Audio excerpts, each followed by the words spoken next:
Hello everyone, আশা করি সবাই ভালো আছেন, পজিটিভ আছেন। আজকের রিডিং হচ্ছে তাদের জন্য যারা নো কন্ট্যাক্টে আছেন, যাদের পার্টনার লাইফ থেকে চলে গেছে, ব্রেকআপ হয়ে গেছে। আজকের রিডিং তাদের জন্য। আমি চেক করব আপনার পার্টনার আপনাকে নিয়ে কী ভাবছে, আপনি তাকে নিয়ে কী ভাবছেন, সেটা আমি চেক করছি। আপনি আপনার পার্টনারের খেয়াল করুন, ধ্যান করুন, তার নাম বলুন মনে মনে।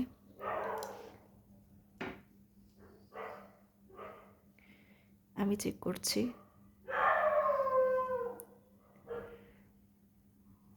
ভালো করে আপনার পার্টনারের খেয়াল করুন, ধ্যান করুন।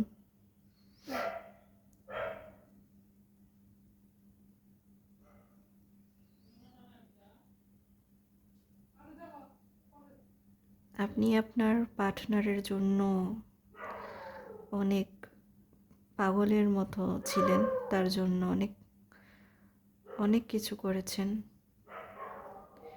মানুষের সবচেয়ে মূল্যবান জিনিসটা হচ্ছে সময়। সে সময় আপনি তাকে অনেক দিয়েছেন।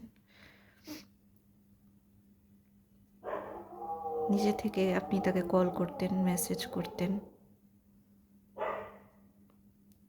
কিন্তু সে আপনাকে ইগনোর করতো। আপনি তার কল মেসেজের অপেক্ষা করতেন, কিন্তু সে করতো না।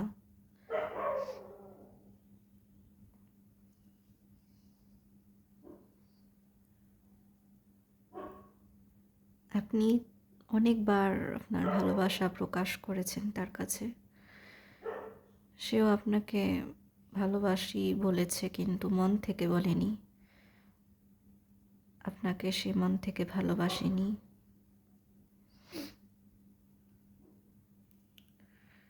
আপনি মনে করতেন সে আপনাকে ভালোবাসে, মন থেকে ভালোবাসে, কিন্তু আপনাকে সে মন থেকে ভালোবাসেনি।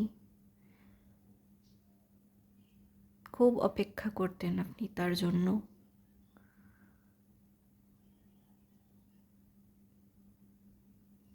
তার সব কিছুই আপনি বিশ্বাস করতেন, আপনি তাকে অন্ধের মতো ভালোবাসতেন।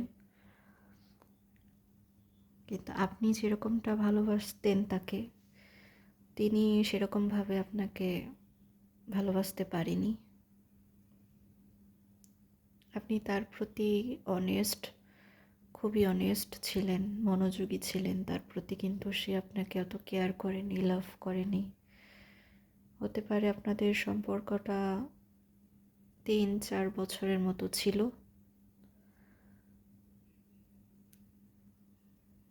হঠাৎ আপনার পার্টনার বদলে যায়,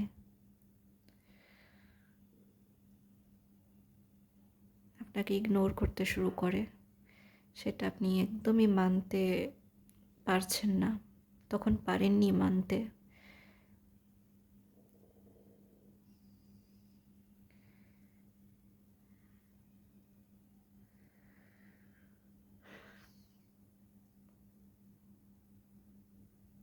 সে আপনাকে ছেড়ে চলে গেছে,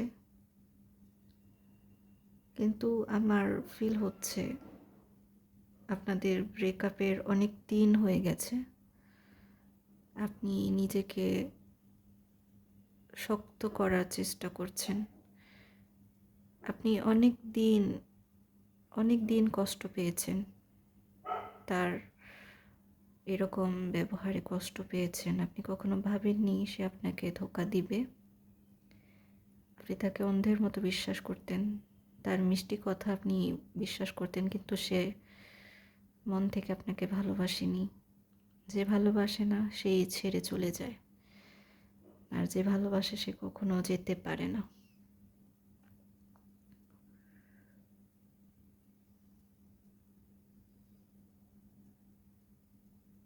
আমার মনে হচ্ছে আপনি এখন আর তার অপেক্ষা করেন না।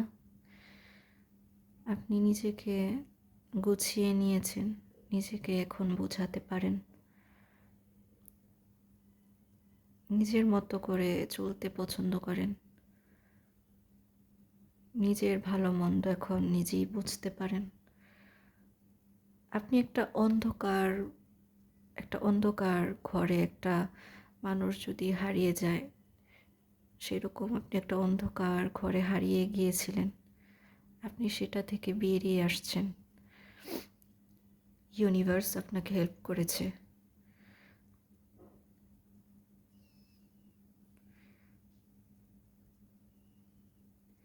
আপনার উপরে একটা ভালো ছায়ার মতো আছে, একটা আশীর্বাদ যেটাকে বলে, আপনার উপর আশীর্বাদ আছে।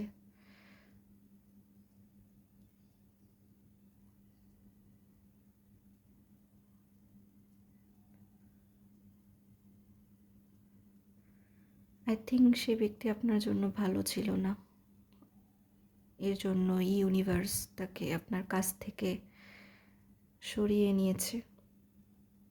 আপনার হতে পারে বড় ধরনের ক্ষতি হতো বা বড় ধরনের ঝামেলায় পড়তেন, এর জন্য ইউনিভার্স তাকে আপনার কাছ থেকে সরিয়ে নিয়েছে। আপনি এখন ফিল করছেন ইউনিভার্স যা করেছে ভালোর জন্য করেছে, আপনার ভালোর জন্য, মঙ্গলের জন্য করেছে।